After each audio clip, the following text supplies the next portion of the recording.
Salam, selamat pagi, haleluya. Ada sukacita? Iya. Aku bersukacita ketika orang berkata, mari kita datang ke rumah Tuhan ya.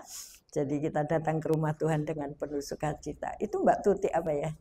Oh. Sugeng rawuh Mbak Tuti, puji nama Tuhan. Ya, pagi hari ini saudaraku kita akan belajar tentang pengampunan. Kata ini sering kita dengar ya. Kata ini sudah sering kita dengar, tetapi dipraktekannya itu susah. Ya, dan kata ini juga dianjurkan oleh Tuhan ya, karena Tuhan sudah lebih dulu melakukannya. Jadi ketika Tuhan memerintah untuk kita mengampuni, lebih dulu Tuhan sudah melakukannya ya. Dan kita akan membaca satu ayat lebih dulu dari Mazmur 32 ayat 1 dan 2. Mazmur 32 ayat 1 dan 2. Kalau sudah menemukan, mari kita berdiri bersama-sama. Kita akan membaca ayat ini bersama-sama. Mazmur pasal 32 ayat 1 dan 2. 1, 2, 3. Dari Daud, nyanyian pengajaran. Berbahagialah orang yang diampuni pelanggarannya, yang dosanya ditutupi. Berbahagialah manusia yang kesalahannya tidak diperhitungkan Tuhan, dan yang tidak berjiwa penipu. Amin. Silakan duduk.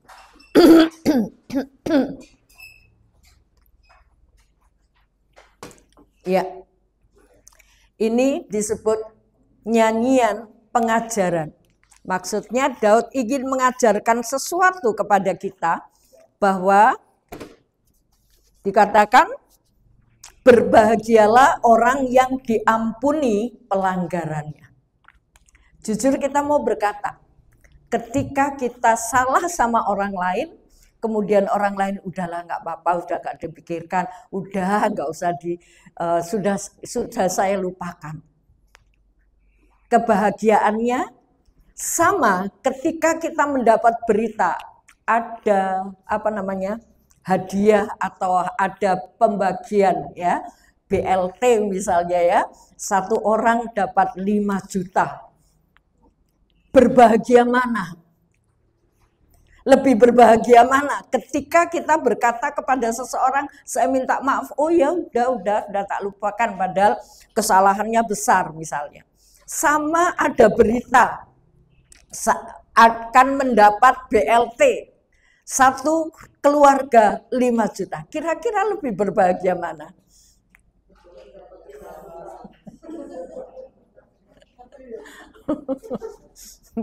Langsung di pikiran kita bayangin, aku nanti beli ini gitu ya. Sudah dilupakan sama orang yang sudah mengampuni kita tadi ya. Padahal kita sudah menyakiti, merugikan kepada orang itu, tapi dilupakan. Kebahagiaannya tentu pikirannya kepada 5 jutanya. Ini hanya ilustrasi ya. Nah, saudaraku, sebetulnya kebahagiaan sejati itu ketika kita menerima pengampunan yang dari Tuhan. Kenapa? Karena Tuhan itu punya kuasa, punya hak untuk menghukum. Punya hak untuk menghukum. Tetapi karena dia punya hak, kemudian dia lupakan hak itu. Lebih memilih untuk mengampuni. Kalau misalnya ada orang divonis untuk dipenjara 10 tahun, kemudian memohon-mohon kepada hakim dan hakim memutuskan kamu dihukum 1 tahun. Atau mungkin kamu dibebaskan. Tentu orang ini sangat bahagia. Karena hakim itu punya hak. Dan ketika dia tidak melakukan haknya, memberi pembebasan bagi orang yang harus menerima hukuman, tentu orang ini merasa bahagia. Nah saudaraku, seringkali kenapa kita menganggap remeh pengampunan yang dari Tuhan atau menganggap remeh dosa? Sehingga kita merasa menyepelekan pengampunan yang dari Tuhan. Padahal pengampunan yang dikerjakan oleh Tuhan itu harus dibayar dengan nyawanya. Karena seringnya kita mendengar, ya, dan seringnya kita berbuat dosa atau sekitar kita sudah berbuat dosa, kita anggap dosa itu biasa aja. Dan pengampunan itu tidak ada nilainya. Kalau kita merenungkan, sesudah hidup ini, tadi nyanyian dari Gloria, ada hidup yang kekal. Pertanyaannya, kita kekal di mana? Kita kekal di mana? Sorga dan neraka itu nyata, saudaraku, real, bukan cuma bayangan, ya, tapi real yang akan kita jumpai, dan itu selama-lamanya. Makanya Yesus Kristus datang untuk memberikan hidup yang kekal. Itu diberikan. Itu diberikan kepada kita. Dan ini nilainya besar. Tapi banyak orang Kristen yang menganggap sepele hidup kekal itu. Dan bahkan meremehkan neraka. Menganggap remeh neraka. Nah, saudaraku, kebahagiaan yang sejati ketika kita mendapat pengampunan dari Tuhan. Seperti Daud berkata, berbahagialah orang yang pelanggarannya tidak diperhitungkan, yang dosanya diampuni. Dan itu merupakan satu kebahagiaan yang luar biasa. Ketika Daud dituduh dan sudah melakukan satu dosa yang menjijikkan di depan mata manusia, itu dosa yang mungkin dinilai besar di depan manusia. Tetapi ketika Daud menerima pengampunan, dan itu membuat dia bahagia. Haleluya. Namun tragisnya seringkali manusia menganggap sepele, dan kebahagiaan yang semu itu yang dianggapnya kebahagiaan sejati. Kebahagiaan mendapat berkat yang banyak, itu dianggapnya sebuah kebahagiaan yang sejati. Berandai-andai ketika aku mendapat berkat, oh seandainya saya mendapat berkat begini begitu. Haleluya. Nah, saudaraku, ini loh kebahagiaan sejati. Ketika dosa saudara, dosa saya tidak diperhitungkan oleh Tuhan. Dahsyat. Luar biasa. Kalau orang saja bisa bahagia ketika hukuman di penjara di dunia ini dibebaskan, mereka bahagia. Apalagi ketika dibebaskan dari hukuman yang kekal. Itu menjadikan satu kebahagiaan yang luar biasa. Haleluya. Mari kita melihat ada 3 hal yang kita akan periksa tentang pengampunan. Yang pertama adalah praktek pengampunan itu seperti biasa. Seringkali kita hanya bisa, ya aku harus mengampuni kok. Aku sudah mengampuni kok. Sudah aku mengampuni. Ternyata itu cuma perkataan. Tapi dalam hati ini masih menyimpan, masih mencatat. Oh dulu dia pernah begini-begini. Wis dia pernah begini, hati-hati dengan orang itu. Beda dengan Tuhan yang sudah membuang dosa kita. Bahkan melupakan dosa kita.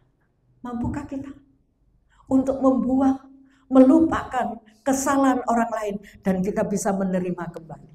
Ya, seringkali ketika orang bersalah kepada kita, kita hitung, ini loh salahmu dulu, ini loh salahmu dulu.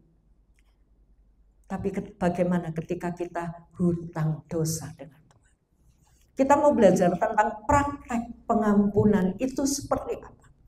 Yang pertama, Matius 18 ayat 24 sampai 27, silakan. Setelah ia mulai mengadakan perhitungan itu, dihadapkanlah kepadanya seorang yang berhutang 10.000 talenta.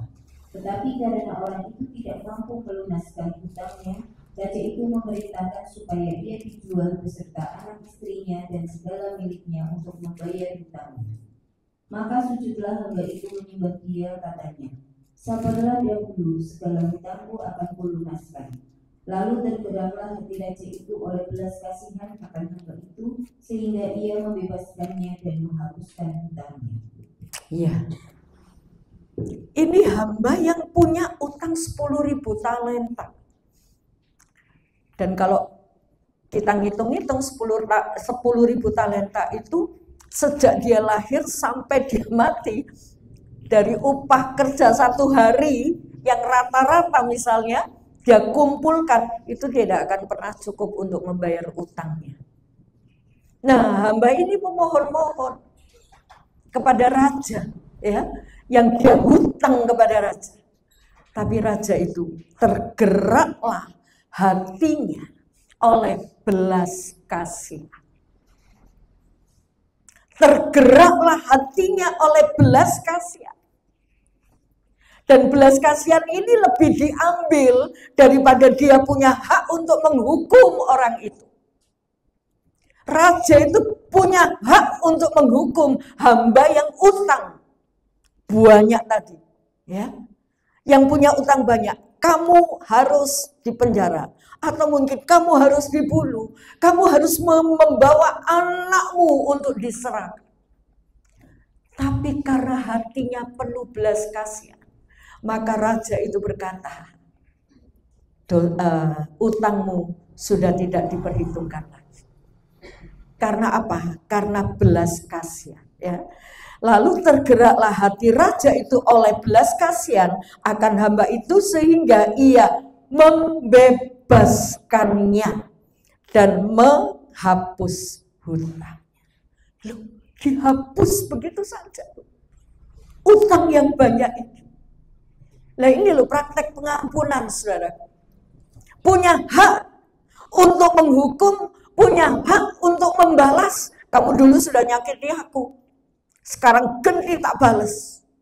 Kemudian setelah dibalas, orang itu balas lagi.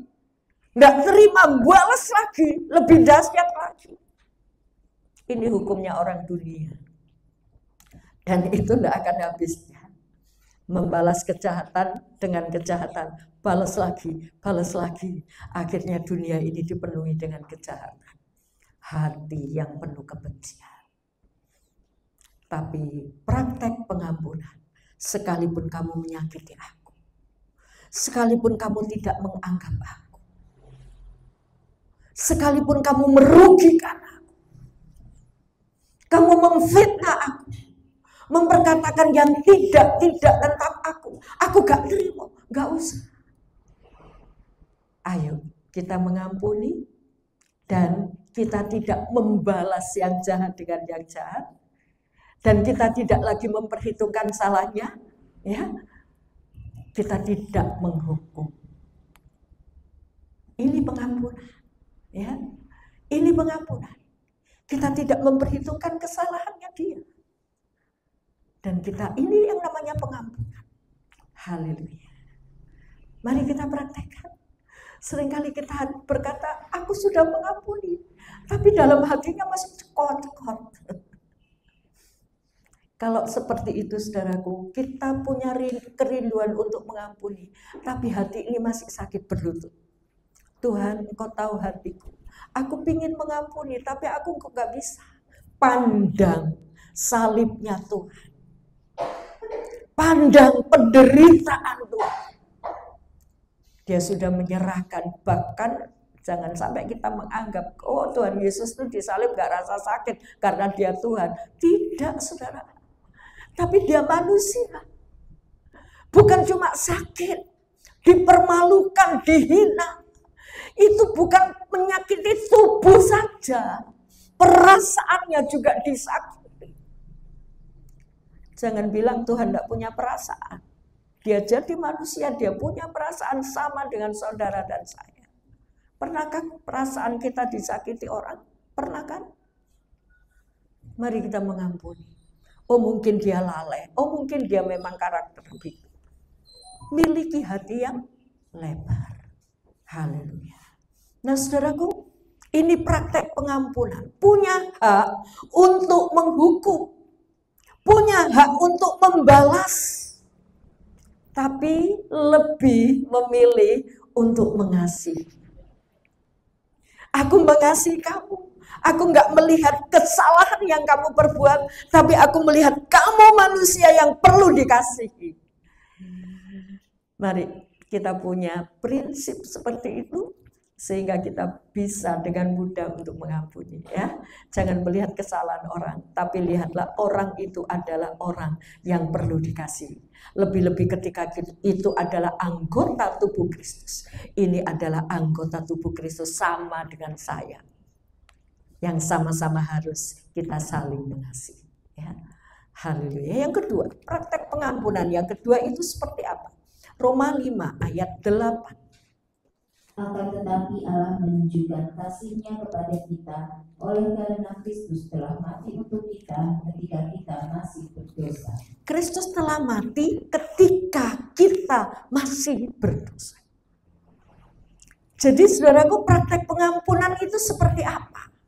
Praktek pengampunan itu mengambil alih penghukuman yang harus kita terima. Mengambil alih. Dan ayat ini mengatakan Kristus telah mati ketika kita berdosa. Jadi ketika dosa kita mau dihapus, itu harus dibayar. Dan Yesus sudah melakukannya. Membayar dosa kita. Jangan sampai kita berpikiran seperti orang dunia mengatakan Tuhan saja Maha Pengampun. Dan Tuhan itu dengan mudah mengampuni. Tapi ingat saudaraku, Tuhan bukan cuma mengampuni, tapi Dia membayar pengampunan itu. Dosa itu tidak bisa dihapus begitu saja, tapi harus dibayar. Kenapa? Karena Allah itu adil. Yang dosa harus mendapat hukuman. Haleluya. Jadi ayo kita renungkan saudaraku. Memang ada berita baik. Barang siapa percaya kepada Putra Tunggal Allah, dia akan beroleh hidup yang kekal. Tapi jangan pegang satu ayat ini saja dong. Renungkan bagaimana aku bisa diselamatkan. Itu ada perjalanan panjang yang dihadapi oleh Yesus. Yang dia harus mati, mengambil alih dosa kita, ditimpakan kepadanya. Oleh sebab itu ketika di atas kayu salib, dia berteriak, Eloi, Eloi, lama sabachthani. Kenapa? Karena waktu itu dia terpisah dengan Bapa. Dia terpisah karena dosa saudara. Dosa saya ditumpuk. Makanya dia teriak, jangan tinggalkan aku. Dosa itu memisahkan kita dengan Allah. Dan Yesus manusia, Yesus waktu itu sedang menerima dosa saudara, dosa saya. Tapi setelah dia bayar dengan darahnya sampai mati. Ada banyak pertanyaan di luar sana. Kalau Yesus itu Tuhan, kok bisa mati? Kalau Yesus itu Tuhan, kok bisa mati? Sebetulnya dia tidak mati, tapi dia menyerahkan nyawanya. Ketika dia di Getsemani, ada orang mau menangkap, dia cari. Mana yang namanya Yesus, orang Nazaret. Tuhan maju satu langkah, dia berkata, ini aku. Dan mereka rebah. Dari satu perkataan orang bisa rebah. Siapa yang bisa mengalahkan dia? Tapi kenapa dia bisa mati? Karena dia memang rela menyerahkan nyawanya untuk saudara dan saya. Dan ketika dia disalib, dia menyerahkan nyawanya. Lunas. Jangan anggap remeh dosa, saudara. Tidak ada dosa besar, dosa kecil. Syarat untuk masuk neraka itu satu dosa. Dosa kita berapa? Nggak terhitung. Nanti kita melihat dosa itu macam apa. Ya, bukan cuma tindakan saja. Nah, itulah praktek pengampunan. Ya, yang pertama punya hak untuk menghukum, tapi dia kesampingkan, lebih memilih mengasihi. Nggak jadi menghukum. Yang kedua, mengambil alih orang yang harus dihukum, mengambil alih upah dosa itu. Kristus telah mati ketika kita masih berdosa. Haleluya. Yang ketiga, praktek pengampunan itu seperti apa? Lukas 15 ayat 7. Aku berkata kepadamu, demikian juga akan ada sukacita di surga karena satu orang berdosa yang bertobat. lebih daripada sukacita karena 99 orang benar yang tidak memerlukan pertobatan. Amin. Domba yang hilang dicari sama Tuhan. Yang 99 ditaruh kandang di kancing, dia tidak mikir. Aku kepikirannya satu domba yang hilang. Tidak diperhitungkan, ini 99 kalau ucul bagaimana? Lebih rugi mana kehilangan 99 sama satu domba. Tapi yang ada di pikirannya, kasihan domba yang hilang. Kemudian dicari, ditemukan, digendong, dibawa pulang.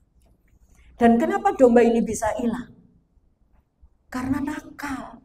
Nggak mau bersama-sama dengan kawanan domba lainnya. Tidak mau mengikuti langkah gembalanya.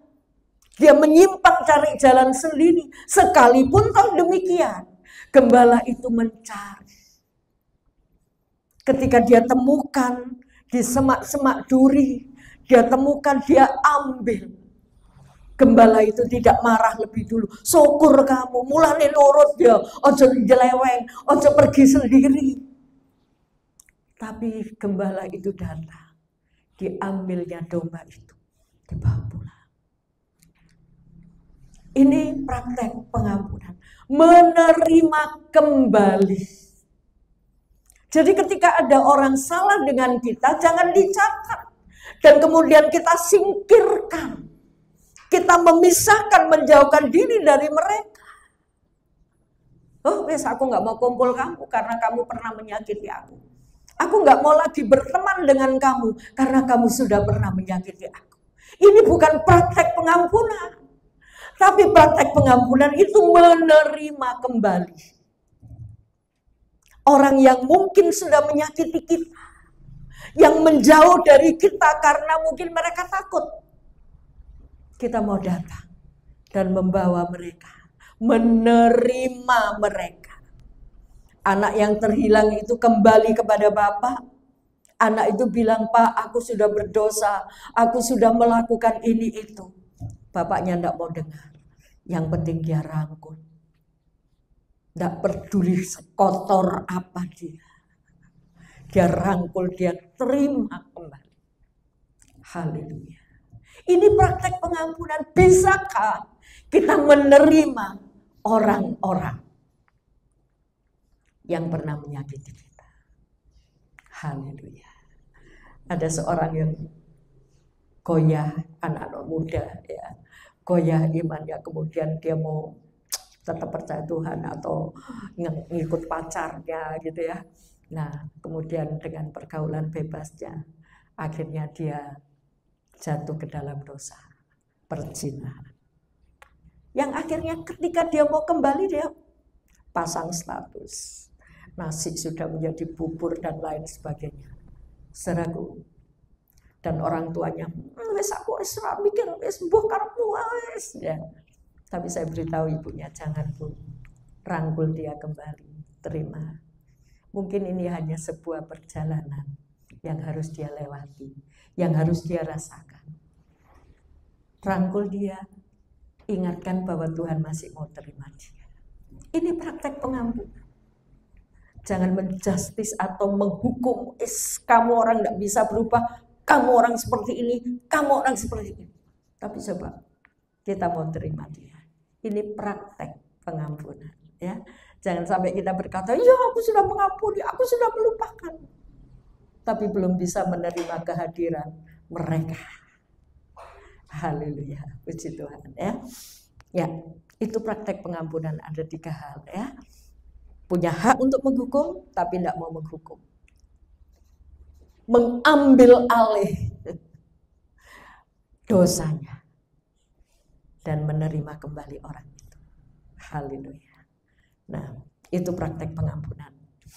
Tuhan Yesus hari ini kita peringati supaya saudara dan saya nggak lupa akan pengorbanan Tuhan, ya. Makanya kita perlu perjamuan kudus, ya. Bagi orang-orang yang sakit, yang tidak berdaya untuk bisa datang ibadah, kita terjun mereka untuk bisa dilayani perjamuan kudus supaya mereka ingat terus ada Yesus yang sudah berkorban untuk saya. Haleluya, puji Tuhan. Ya, tentang domba yang hilang tadi ya, karena domba ini melesat gitu ya, cari jalan sendiri, nggak ngikuti domba-domba lain yang ngikuti jalannya gembala, gembalanya di depan, domba-dombanya ngikuti di belakang. Tapi yang paling belakang atau mungkin yang tengah-tengah, aku pengen minggir dikit gitu ya.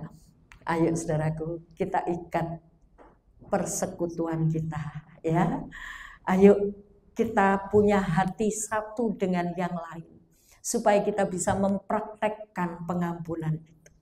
Jangan sampai ketika ada berita-berita untuk persekutuan, berita untuk doa di gereja, kita abaikan. Ya, jangan sampai menjadi domba yang hilang, yang harus berdarah-darah dulu, baru ditemukan oleh Tuhan. Ya.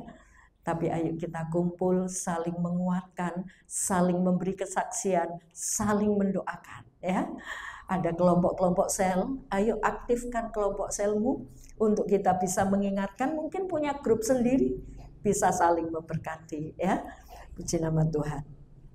Ya, poin yang kedua, mengapa tidak bisa menghargai nilai pengampunan itu? Ya. Dari awal tadi saya sudah mengatakan kenapa kita menganggap remeh pengampunan itu. Kita anggap biasa, oh Yesus dimati di salib, oh puji Tuhan itu membebaskan saya. Dengan ketawa ketiwi. Karena tidak tahu betapa besar pengorbanan Tuhan untuk dosa saudara dan saya. Ya, mengapa tidak bisa menghargai pengorbanan Tuhan? Sehingga kita anggap remeh pengampunan yang Tuhan berikan kepada kita. Yang pertama karena apa? Karena manusia sudah mengkerdilkan arti dosa. Mengkerdilkan arti dosa. Padahal kata kita, di hadapan Allah, dosa itu membuat orang terpisah. Di hadapan Allah, dosa itu harus dihukum. Coba kita bayangkan kesalahan Adam sampai saudara dan saya saat ini merasakan akibat dosa Adam. Cuma apa? Bukan cuma sebetulnya. Karena dia meleset dari sasaran. Tuhan bilang jangan makan. Tapi keliru dimakan.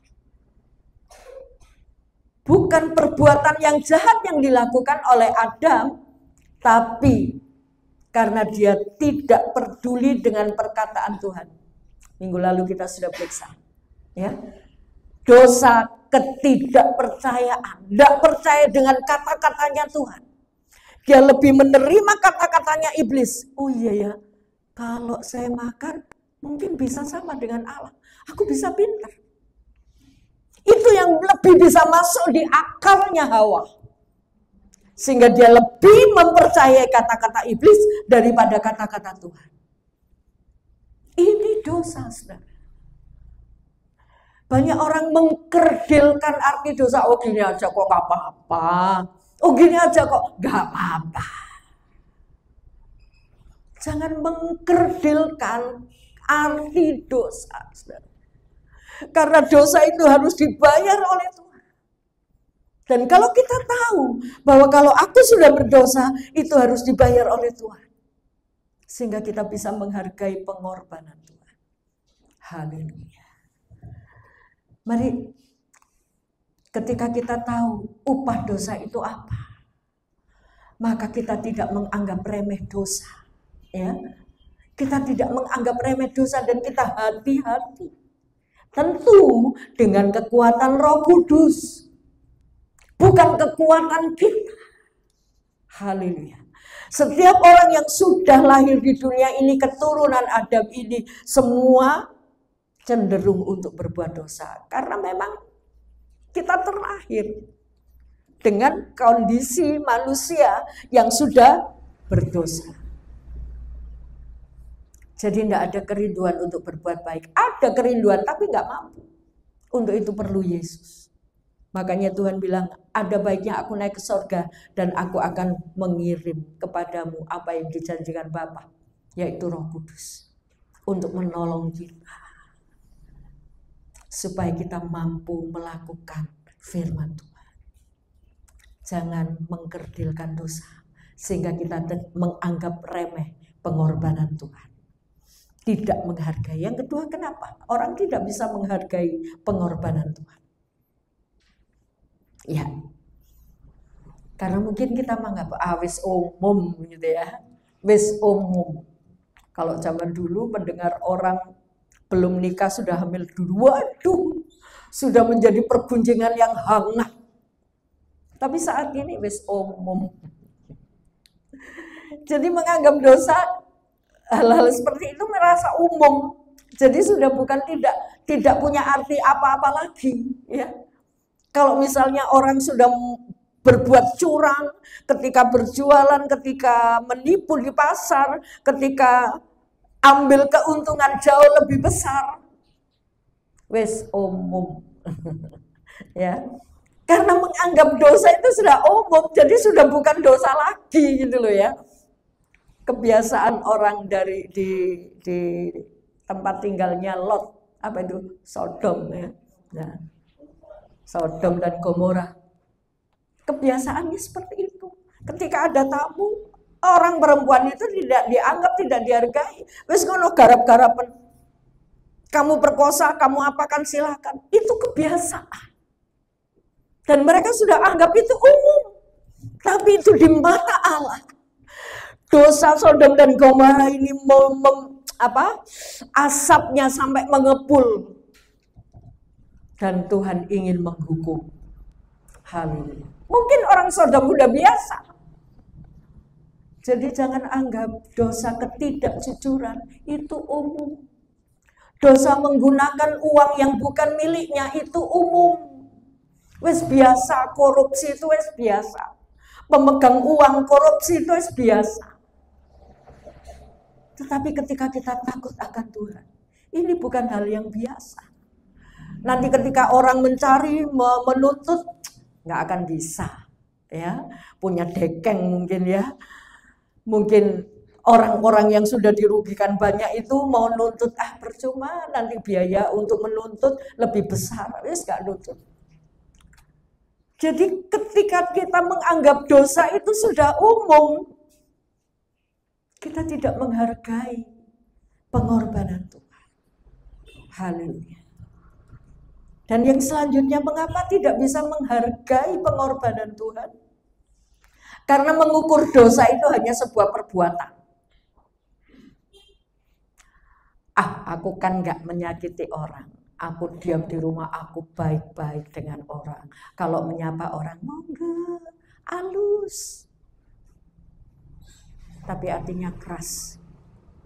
Saudaraku, dosa bukan cuma tindakan.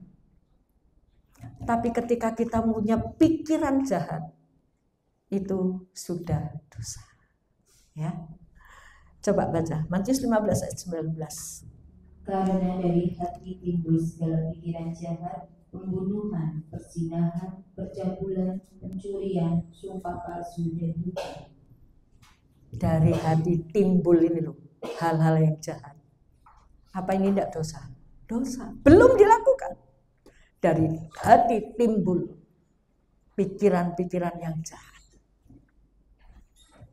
Ini Tuhan Yesus menjawab ketika makan sesuatu najis. Kenapa? Tapi Tuhan bilang, apa yang masuk ke dalam mulutmu itu tidak menajiskan orang. Tapi apa yang keluar dari mulutmu itu yang menajiskan. Bukan berarti yang keluar dari mulut itu muntahan. Oh, kalau aku makan tahu, aku muntah, berarti aku najis. Aku nggak boleh makan tahu. Bukan itu. Tapi yang dimaksud keluar dari mulut itu kata-kata. Dan kata-kata kita itu bersumber dari hati dan pikiran. Kalau hati dan pikiran kita bersih, maka perkataan kita bersih. Mungkin intonasinya kasar, tetapi bersih. Kalau mengingatkan, kalau memberitahu mungkin kasar, tapi bersih. Jadi saudaraku, dosa itu bukan hanya sebuah tindakan. Tapi apa yang di pikiran kita ketika dosa, itu sudah dosa. Ya. Jadi betapa sensitifnya dosa itu. Oh, kalau begini dosa. Dan kalau sudah mendengar berita ini, saudara takut. Wis, daripada aku berdosa, aku berdiam diri saja di rumah. Tuhan, aku nggak mau mikirin apa-apa. Aku mau baca Alkitab baik. Aku berdoa baik. Ya tidak segitunya, saudara. Saudara diciptakan untuk kita bisa berkumpul, bersosialisasi. Dan ini praktek. Supaya kita bagaimana mengatasi dosa itu. Haleluya. Dan ketika pikiran kita melayang, tarik kembali Tuhan, bahwa pikiranku ini kudus di hadapan. Kemarin Jumat sampai ke Bu Rohana mungkin yang bersaksi ya, cerita. Kadang-kadang doa tapi langsung hilang plak. Karena apa? Pikiran kita tidak fokus. Pikiran kita gelambiar, secepat kilat pikiran ini bisa berubah. Ayo jujur, ketika kita ada di dalam gereja ini, pernah pikiran saudara melayang? Wah, lemari ini mau tak kunci. Wah, kompornya mau sak pateni porung. Pernah menggok begitu? Pernah ya? Secepat kilat. Tapi mari kita kembalikan lagi. Haleluya. Jadi saudaraku, dosa itu bukan cuma tindakan. Tapi bukan berarti ketika saudara memikirkan hal itu dosa. Ya, ketika saudara sudah di gereja lali, oh tadi setrikaan dong tak cabut misalnya ya, terus kepikiran bahwa dalam doa Tuhan, aku letakkan segala kekhawatiran, aku mau fokus tentang Engkau. Haleluya. Karena itu pikiran manusia, ya, puji Tuhan. Nah, saudaraku, mari kita belajar untuk menghargai pengampunan Tuhan itu dan jangan hanya mengukur dosa itu sebuah tindakan. Haleluya. Tapi dosa itu adalah apa yang kita pikirkan, yang menyimpang dari Tuhan, itu dosa. Selanjutnya, mengapa tidak bisa menghargai pengampunan? Yang pertama tadi karena manusia mengkerdilkan arti dosa. Karena memandang dosa itu sudah umum. Dan yang ketiga, kenapa bisa tidak menghargai dosa? Karena mengukur dosa itu hanya sebuah tindakan. Kalau orangnya baik-baik diam di rumah, oh, anakku enggak pernah jalan kok, anakku di rumah baik-baik, tapi ternyata lihat situs porno. Itu dosa. Dan yang keempat, kenapa tidak bisa menghargai nilai pengampunan? Lukas 18 ayat 11 dan 12. Orang Farisi itu berdiri dan berdoa dalam hatinya begini, Ya Allah, aku mengucap syukur kepadamu, karena aku tidak sama seperti semua orang lain, bukan perampok, bukan orang lari, bukan pezina, dan bukan juga seperti pemungut juga ini. Aku berpuasa 2 kali seminggu, aku memberikan 1/10 dari segala penghasilan. Ya. Kenapa tidak menghargai pengampunan atau mungkin tidak membutuhkan pengampunan? Karena merasa dirinya sudah baik, ya. Karena merasa dirinya aku sudah melakukan. Aku puasa 2 kali seminggu. Siapa di sini yang puasa 2 kali seminggu? Dalam 1 tahun sudah 104 kali itu puasanya ya. Bukan sebulan itu, lebih dari 40 hari itu ya. Nah, saudaraku, dia paparkan semua kebaikannya. Lupa kalau pikirannya sudah melenceng, dan ketika dia bilang, aku tidak seperti pemungut cukai di belakang, dia sudah menganggap remeh seseorang. Ini juga sudah dosa. Haleluya. Jadi saudaraku, mengapa tidak bisa menghargai pengorbanan Tuhan? Karena menganggap dirinya sudah baik-baik saja.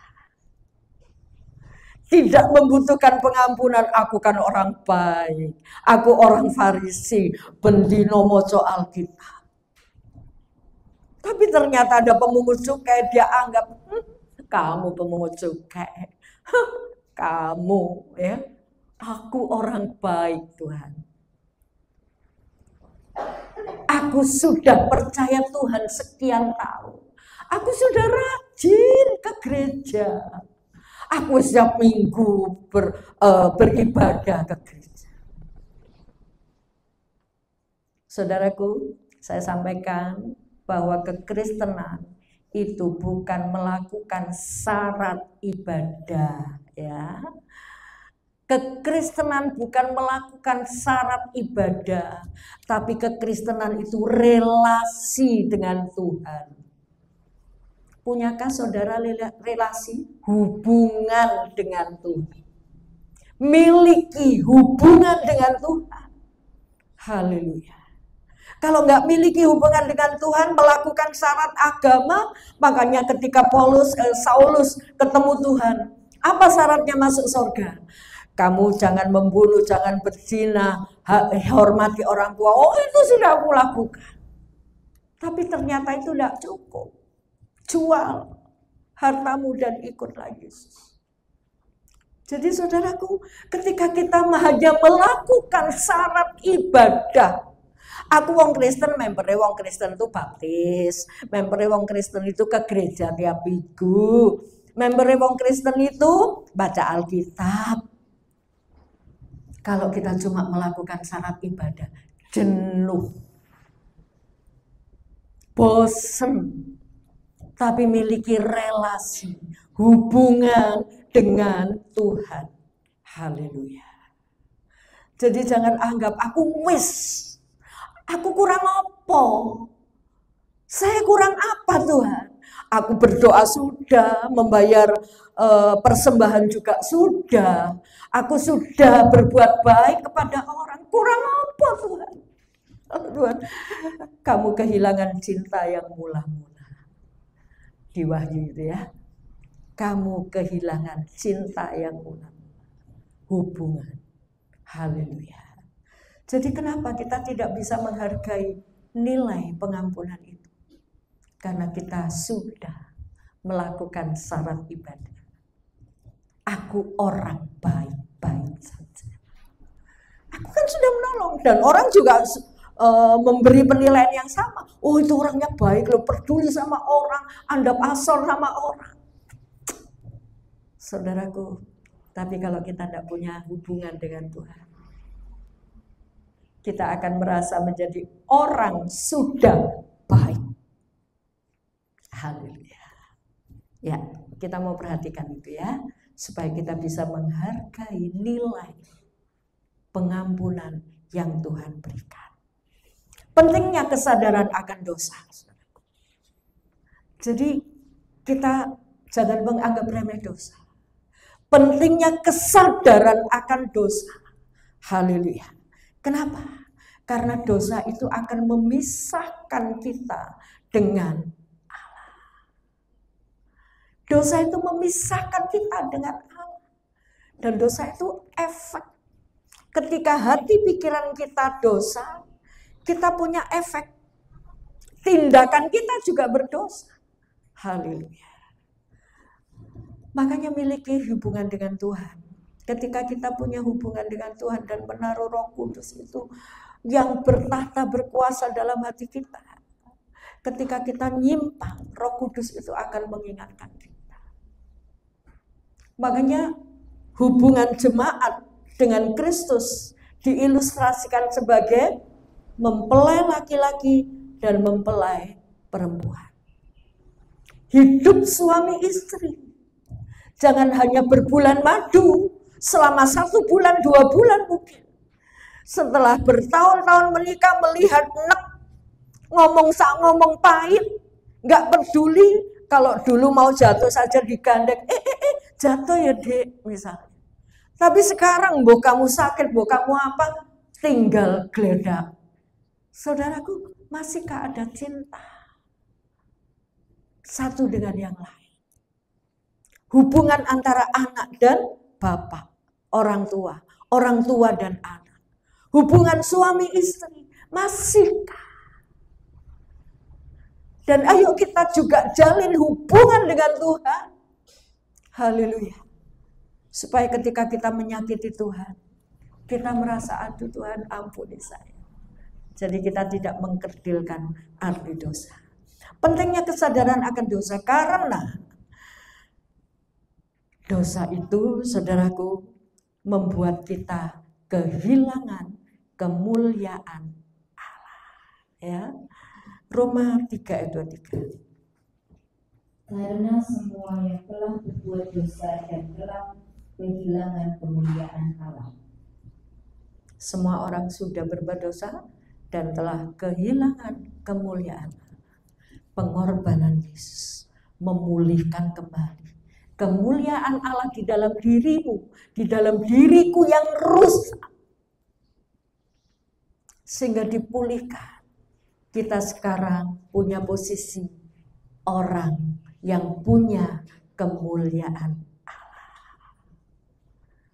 Jadi jangan melakukan hal-hal yang cemar, karena saudara adalah orang yang dipenuhi dengan kemuliaan Allah. Haleluya. Itu efek dosa. Kita mau sadar, ketika ada dosa dalam pikiran kita, itu sudah merusak. Tapi bisa dikembalikan dengan kita mengaku, minta ampun, dan darah Yesus mengampuni dosa kita. Yang kedua, Yesaya 59 ayat 2. Tetapi yang merupakan pemisah antara kamu dan Allahmu ialah segala kejahatanmu, dan yang membuat dia menyembunyikan diri terhadap kamu sehingga ia tidak mendengar ialah segala dosamu. Dosa itu memisahkan kita dengan Allah, sehingga ia menyembunyikan diri, kata Yesaya. Sehingga ia menyembunyikan diri, dia tidak mendengar doa. Itu zaman Yesaya. Tapi hari ini ada Yesus yang sudah mati. Ketika saudara berdosa, jangan pegang, aku sudah terpisah, Tuhan sudah sembunyi, Tuhan sudah tidak mau dengar doaku lagi, wes sisan gawe aku rak berdoa. Keliru, saudara. Tapi saat kita berdosa, kita ingat ada pengorbanan Yesus, kita mau datang, Tuhan, ini manusia saya, ampuni. Dan darah Yesus akan mengampuni kita. Jika kita mengaku segala dosa kita, dia akan mengampuni dosa kita. Haleluya. Puji Tuhan. Jadi efek dosa itu dahsyat, saudara. Membuat kita terpisah, membuat Allah bersembunyi. Tapi oleh kemurahan Kristus kita punya terhubung lagi. Kita terhubung dengan Tuhan lagi. Kita punya jembatan. Minggu lalu sudah saya sampaikan. Kita punya jembatan dengan Allah. Jangan sampai jembatan ini kita buang. Kita abaikan. Padahal jembatan ini harus dibayar dengan darah Yesus. Ya. Kalau saudara tidak pernah punya hubungan dengan Tuhan, berarti saudara membuang jembatan itu. Mengesampingkan jembatan itu. Ya, ayo kita bangun dari tidur kita. Miliki hubungan yang baik dengan Tuhan. Ya, jangan anggap remeh hubungan dengan Tuhan. Haleluya. Selanjutnya Roma 6 ayat 23. Tidak usah dibaca. Bahwa dosa itu mendatangkan maut.